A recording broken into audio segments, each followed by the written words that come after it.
All right, so today we are here talking to my brother, Andrew Ward, who was the one who got me interested in or inspired me to start riding a motorcycle.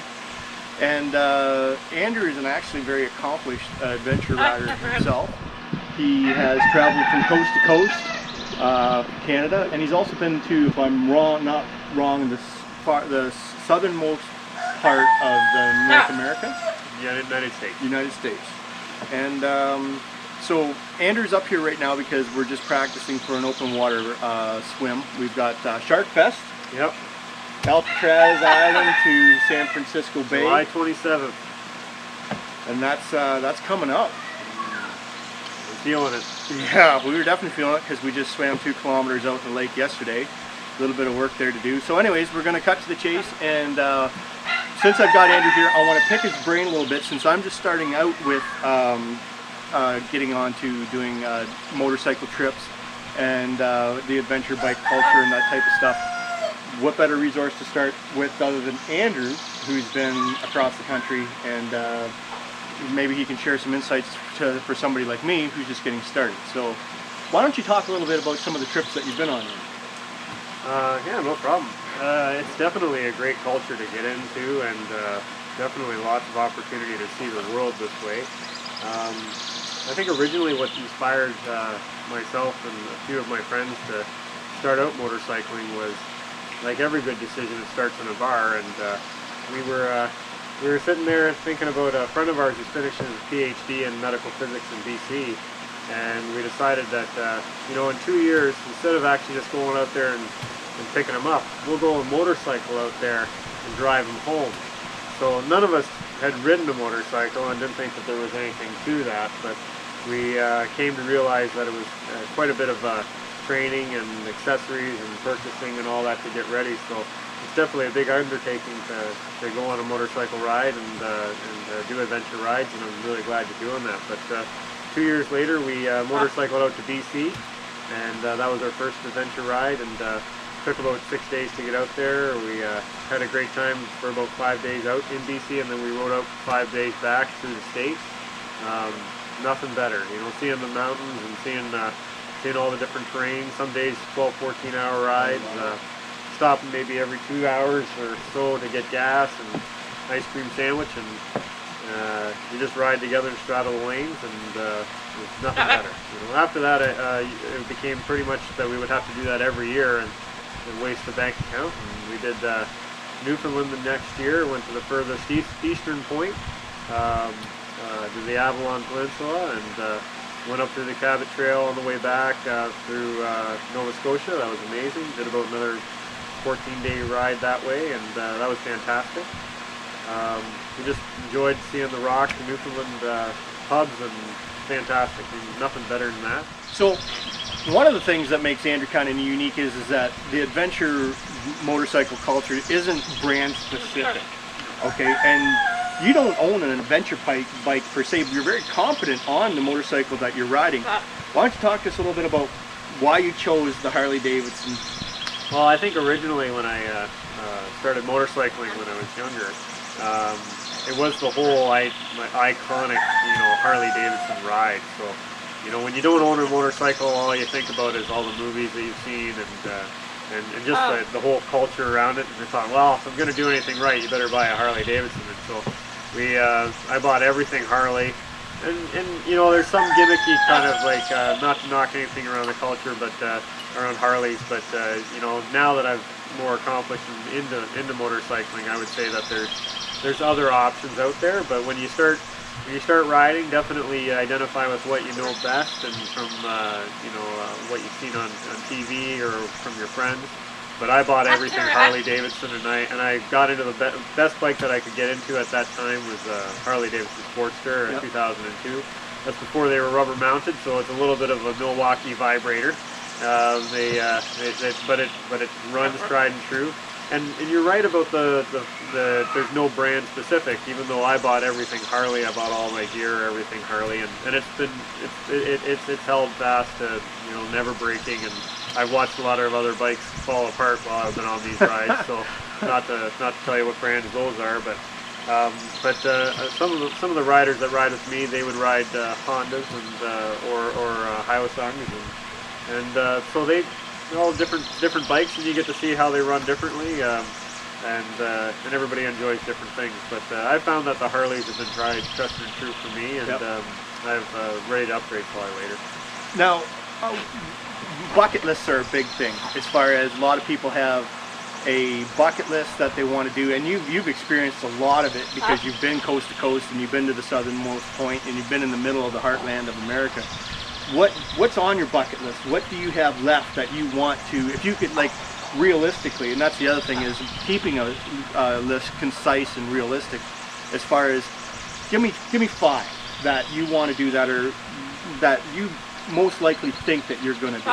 Well, I think in the end, you want to make sure you only plan trips that you won't get fired from work for being too long away. And then if you've got a young family, you can't be away for more than 3 weeks, right, or 2 weeks, and that's more time than most people have. So you have to plan them. They're expensive as well. So if you think about any day that you're going to go away, unless you're going to camp, it's going to be about $100 to $200 worth of gas. Depends on how that goes. $100 worth of gas, generally, the way the prices are going. For like a full day riding? Full day of riding. So you're talking to me about doing 14-hour days.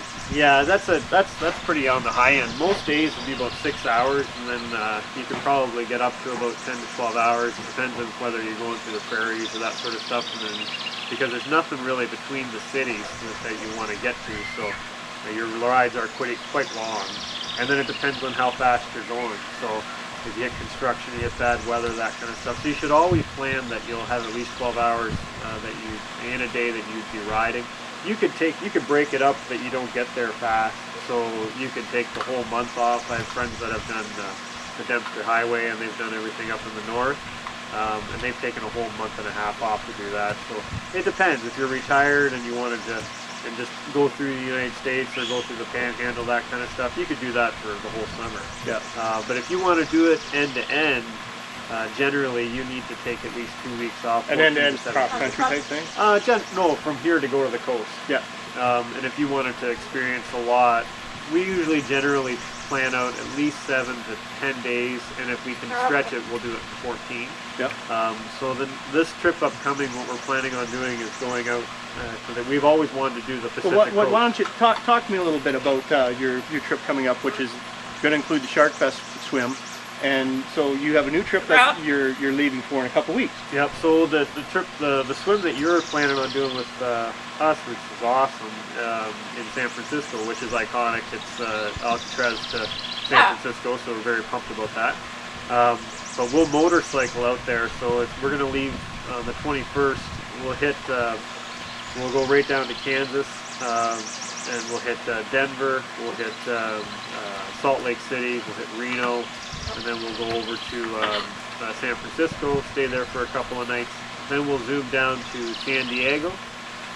We'll do a straight shot. It'll be a brutal ride just down the highway because we don't really care about how we get to San Diego first, because we want to go up the Pacific Coast on the way back. So we'll hit down to San Diego. Furthest point we'll go in California, and then we'll go along all the way up to, say, like Mendocino,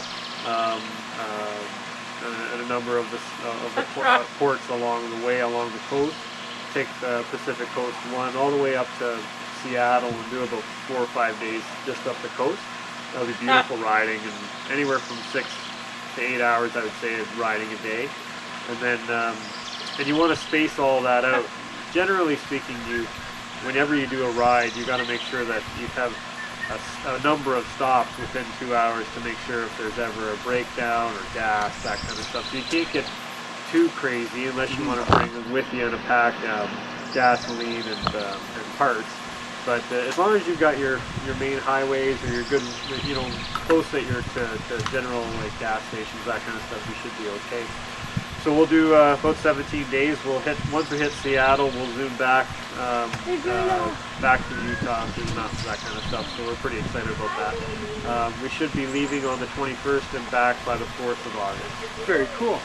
Now, so when you're planning your trips, what resources do you use? Like when you guys sit down collectively, like you're going with another person, right? Another guy that you trust and you've ridden with.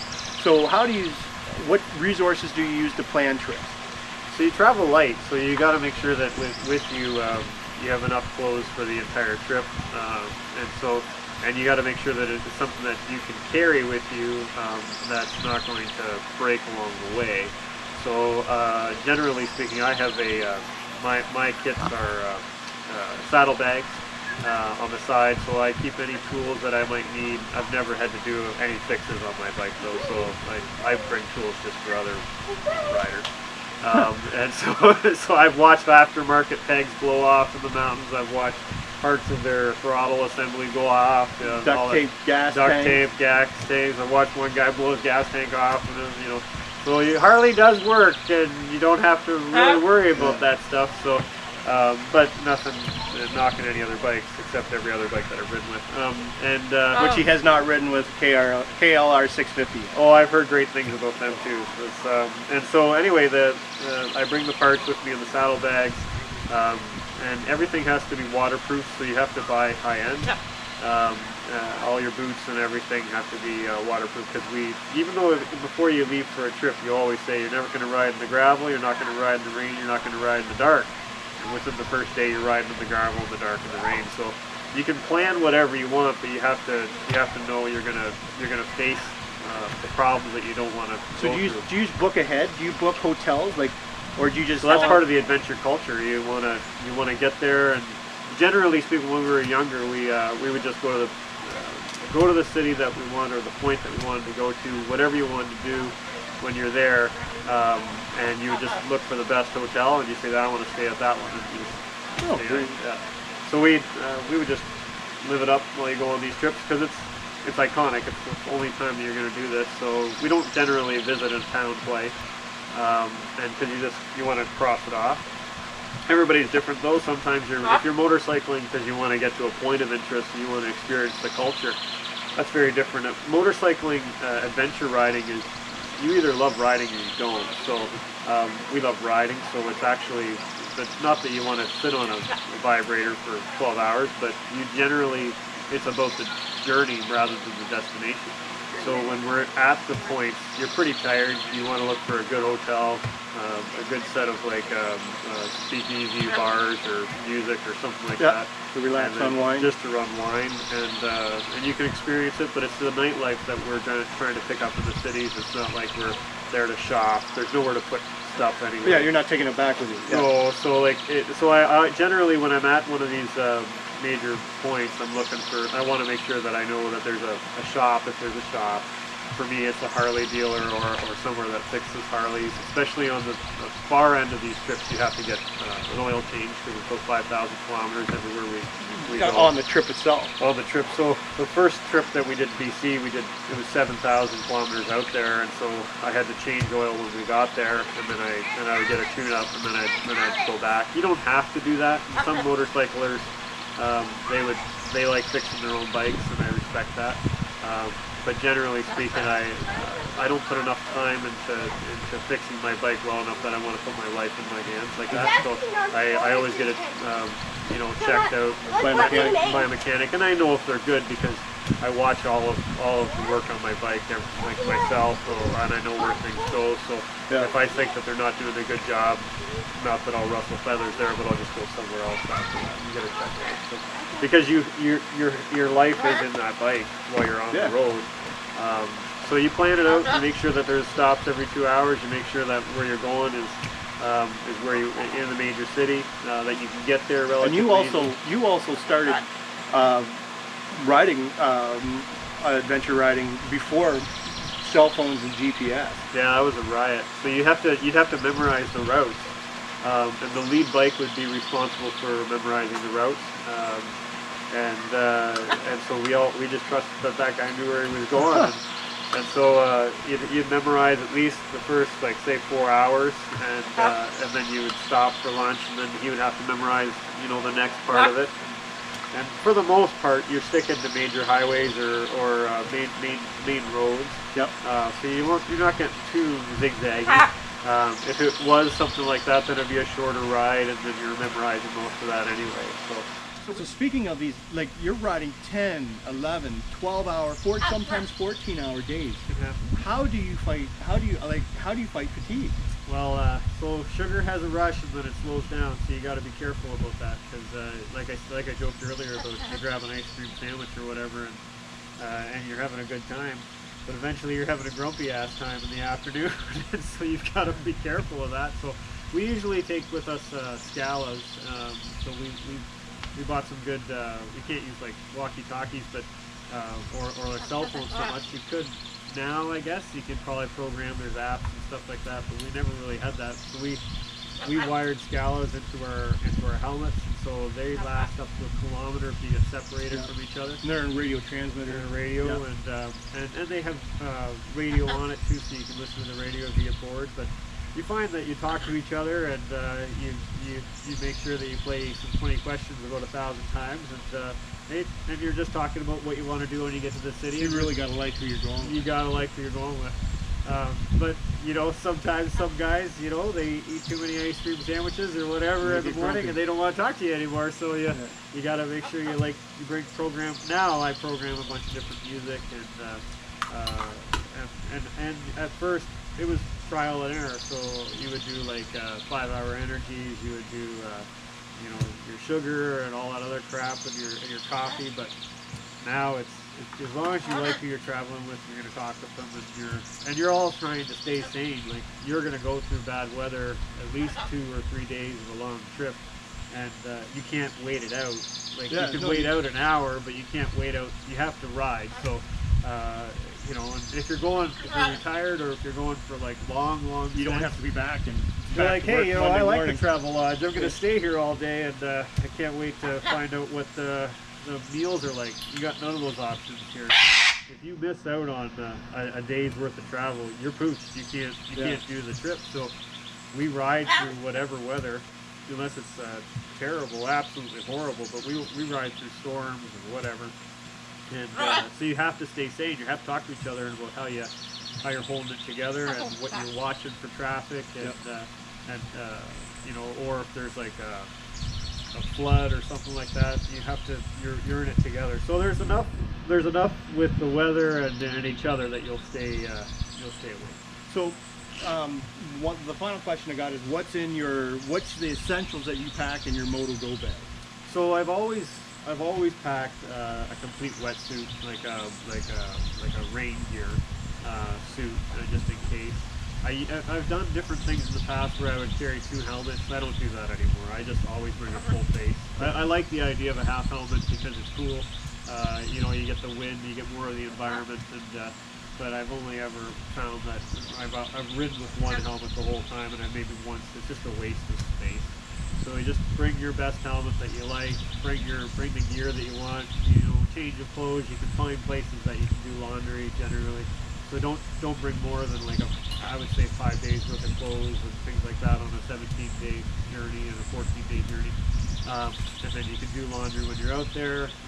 Some tools, don't go crazy because you're always going to stop at a shop anyway. So if you're on the side of the road, you're not going to ride a broken bike anyway. So like generally, I mean, I've watched guys do that. So I don't know if that would be a good idea. Like I've duct taped a gas tank back on a bike, and then he rode it for another 4 hours. So, but you know, some people are like that. So I wouldn't. But I duct taped it, I guess. Yeah. So anyway, but you know, I bring some tools just to make sure if I had to put something back on. But I would bring oil. That's actually a good point. I'll make sure I bring oil again this year. And but so you bring the oil that you want, you bring some tools that you want, and you just think about what's going to fall off your bike. So you know, most aftermarket parts will fall off your bike if they're not done properly. So I've watched pegs blow off. I've watched the saddlebags and the sissy bar blow off on another guy because I don't know why he had it like that, but he just blew off on him. Just to hold his luggage in a certain way. So all of that crap goes off, but you're not going to have like a gas tank blow off on you. Like we never thought that would happen. Yeah, but, you know. But it was the weld, so you know. Anyway, but that's never happened to me. I've actually, what's happened to me when I was in Newfoundland, I had my dash, it started vibrating and it cracked the dash where you would hold the speedometer on, and it cracked all the way through, and so my speedometer just started, the RPM started vibrating on there. So my windshield held that in place. So if I ever wanted to see how fast I was going, it would look like this. Eventually, I got that new dash welded in there and put on there. And a good friend of mine, Keith LeClaire, is a pipe fitter, so he built one for me. Oh, very good. So I guess, yeah, shit can break on you, but there's no fixing that when you're out there anyway. No. And so it's the bike it's pretty simple. It's not a difficult machine. Well, the more toys, the more stuff that blows off. So if you're bringing tools, you're really putting aftermarket things back on. You're not bringing anything else. So your experience is the integrity of the bike frame. If you bought well, you're not fixing it. There you go. That's actually something that if you bought well, you're not fixing it. No, you're not fixing it. Well, thanks for the time, and be safe, ride well. And hope you enjoy your next trip, and we'll meet up again. And we're gonna ride together next year, and we'll do this. And we'll talk about how you have to fill. Well, we're gonna follow up with the Shark Fest. There's a couple videos online about that that we're doing there. I'm flying down. I'm not riding out there. That's too much of a trip for me just starting out. And then next year, hopefully, we're gonna be able to do New York. And next weekend, there'll be a follow-up video, basically about you have a poker run. We'll talk a little bit about that then. Awesome. But thanks for taking the time, man. Thank you very much.